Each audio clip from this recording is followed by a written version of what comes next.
अस्सलाम वालेकुम जुमे भाई। जुमे भाई ये मेरे मुनीस जो माशाल्लाह ये अब इनका वेट कोई आधा किलो से ज़्यादा हो चुका है। बाकी के ये हैं और ये तकरीबन है 8 जोड़े मेरे पास। ये माशाल्लाह सब एक्टिव हेल्दी हैं। ये 500-600 ग्राम से ऊपर ही है इनका वेट और ये बहुत जल्द इंशाल्लाह जो इनका वेट पूरा होता है मैं आपके पास पहुंचा दूंगा। इसके अलावा ये ब्लैक वाली फ़ीमेल ने वापस बच्चे दिए हैं। इनमें एक ही वाइट है, बाकी कलर थे और एक दो मर गए हैं। और माशाल्लाह से ये वाइट वाली फ़ीमेल ने बच्चे दिए हैं। ये माशाल्लाह पांचों के पांचों वाइट हैं। बाकी वाली भी इंशाल्लाह बहुत जल्द हैं बच्चे दे देंगी।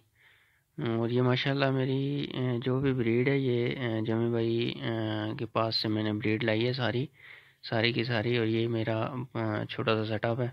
ये तमाम मेरे जितने भी रैबिट हैं सब एग्रीमेंट पे चल रहे हैं और मैं बहुत बार जमी भाई से बच्चे वापस दे चुका हूँ और पैसे ले चुका हूँ। और माशाल्लाह ये इस बार ये फिर मेरे ये बच्चे एक बार फिर रेडी हैं। और माशाल्लाह ये था मेरा छोटा सा सेटअप। और मैं तमाम दोस्तों से यही अपील करूँगा कि यार अगर रैबिट फार्मिंग करनी है तो जमी रैबिट फार्मिंग कंपनी से एग्रीमेंट पे करें। वैसे इस तरह आप अपना लॉस करेंगे क्योंकि बुनीस बाहर मार्केट में